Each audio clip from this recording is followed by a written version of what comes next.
Coach Elliott was just telling us about your personality on and off the field. It almost made you sound like kind of a Jekyll and Hyde. Do you feel like you take on another persona when you get in between those lines? Yeah, I think that's a fair thing to say.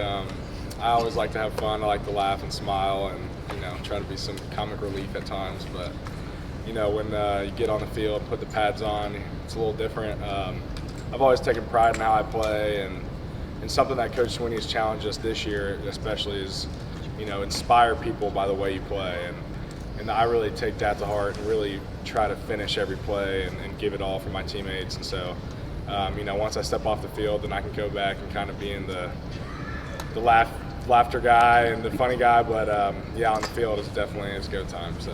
Matt, you came in from Cincinnati in high school with a reputation as a guy that plays with an edge. What does it take? You say you walk off the field, you become the laughter guy. What do you put on to become the other guy to walk on the field with that edge? I just think it's for me, it's don't have a short memory, and by that I mean you can't forget all the work that you put in to get to that point. And a lot of people like to think the season starts on August 1st when fall camp starts, but in reality, the season starts in January. And there's a lot of sacrifice, a ton of sacrifice that we give up throughout the year that most people will never even know the extent of which. And so that's the biggest thing for me is you've sacrificed so much for 12 to 15 games a year, and you can't let that go to waste. And also it's just the competitive factor. I love to compete, and there's definitely guys out there that are more talented than me, but I'll never be outworked. And it's just really hard on a defensive player when you can finish every play to the whistle and not let up and not relent, and that wears on them throughout the game. And so that's just something that I've really tried to continue to implement in my game throughout college. So. What are some things personally that you have sacrificed? A social life, that's probably the biggest one. I'm not from the state or surrounding states, so I don't get to go home very much. I would say I probably get to go home about 5 days a year. Time with family, as my grandparents get older, I haven't really seen them much. Cousins, I have a very close family back home that all live in Cincinnati, and that was a huge part of my life growing up. And we still are close, and thankfully I get to see my immediate family very often. But there's a lot of things that you sacrifice, and talking about a close group of friends in high school who also play at other schools. We get to see each other pretty much on Christmas, if you want to call it that. It's a couple days before Christmas. We spent Christmas in Dallas last year, but so there are a lot of sacrifices, and you have to sacrifice if you want a great reward. But there's a lot of things that go on behind the scenes, early morning wake ups, and a lot of people in college go out on Thursday nights. Well, we don't. So it's something that you sign up for, and it's something that what you're getting into, but. There's definitely an extent to which people don't understand, but I think that's also why here at Clemson that we can be so successful is because guys do sacrifice and they don't try to cut corners, and that's what's really important about having a great team. So. You and Jackson are from the same area. Did you guys know each other prior to coming to Clemson, and what's that relationship been like since you've gotten here? Have you kind of gravitated toward each other? Yeah, absolutely. So we live about 20 minutes apart from each other back home, which is kind of crazy to think that we're down here together.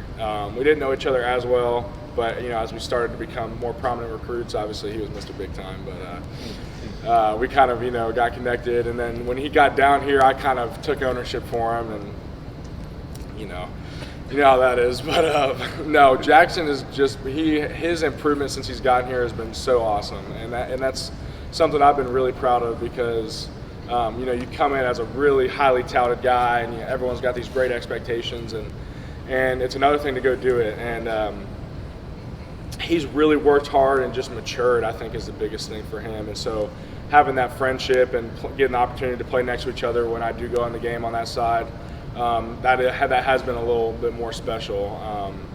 If we ever do get the opportunity to play Ohio State, I think that maybe we'll amp it up a little bit for that game. But having that connection from Cincinnati has definitely been really cool. So. I know you said earlier this season you Jackson perhaps maybe a little bit friendly competition for most, was it knockdown? Yes. The other one, IHOP? Oh yeah. How's that going? So I would like to say I have gained a little bit of ground in the race. Okay.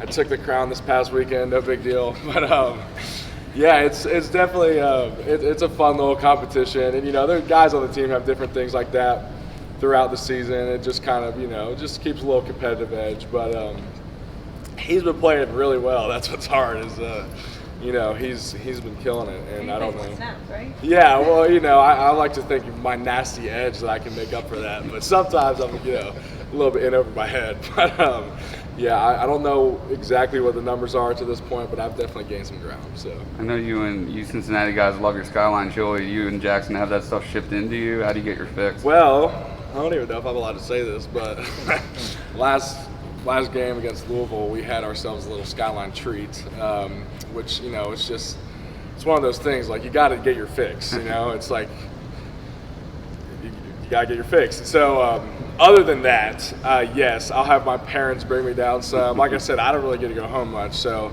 that's probably the biggest thing. It's like once you get in Cincinnati, you know where you're going.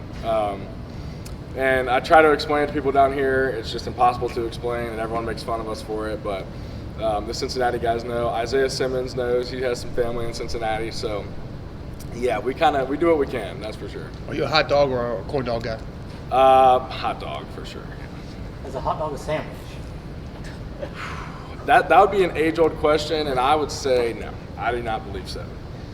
So you're the jokester. We know that Jackson is singing and playing instruments. Who are the other entertaining guys in the offensive line room? That's a tough one. I think offensive linemen in general are just kind of weird guys. I think that's a fair statement. And so each of us has our a little different quirks, our personalities. I mean, we're all kind of funny, and we can all give each other a hard time. I mean, Gage Cervenka does a great Dave Seville impression. I've typically been tasked with the Robbie Caldwell impression, but I don't really, claim that too much. I think the person with the most contagious laugh is easily John Simpson. But yeah, on the long bus rides coming from Greenville Spartanburg Airport, we get on each other a little bit, but it's all in good fun. So, Coach Caldwell just celebrated his 500th career game. In one word, what is he? What is he? I'm gonna give you 2 words, and that is tough love. Man, he tells you in recruiting, and he's very honest. He said, "I'm gonna love you, but you better know what that entails." And it's true. And we all know that he, as offensive linemen and players in general, that he will have our backs no matter what. And he's proven that on numerous occasions for a couple guys. And that really does mean something, that he does care. And I think that's very consistent throughout the coaching staff here, that the coaches really do care. And I don't know, I can't speak on other programs, but I'm not sure it's that way everywhere else. And he coaches us hard, and he demands a level of performance that is, a little bit more than adequate. We'll put it that way. So, but it's something that, looking back, as recently we've really been playing well and started to hit our stride, you can look back and appreciate that fact. Or after a 15-0 national championship season, you can appreciate the fact that he did ride us so hard. But in the moment, sometimes it is challenging. And I think that's just something that you have to learn as a player, is how to take constructive criticism. But he always makes it a point to let us know that he loves us, and he hasn't been doing it this long for no reason. There's only one longer tenured head coach or assistant coach in the country, and you don't just luck up and do that. And I think that's just a really big testament to his character and his ability as a coach, and the ability to do it at a very high level. How neat was it for you to be a part of that milestone and see the tribute from all those older guys? And was that the first time you've ever seen him dance? That is actually not the first time I've seen him dance, unfortunately. But no, I think that's really cool that they were able to get that put together from some of the former guys, and it's really amazing to think all of the former players he's had at other schools too, and the amount of guys that know all of the Coach Caldwell-isms, because we know that they haven't changed over the years. They just haven't. And so, it's really special to see him get that sort of recognition. As offensive lineman by nature, you just don't get recognized as much. And, he's not a coordinator or anything, so it's not like he's in the spotlight. But honestly, I don't think he'd like to be. But but that was very special. You know, I got to see his family, and they were celebrating with him as well. So I'm sure they're extremely proud of him because I know we were. So.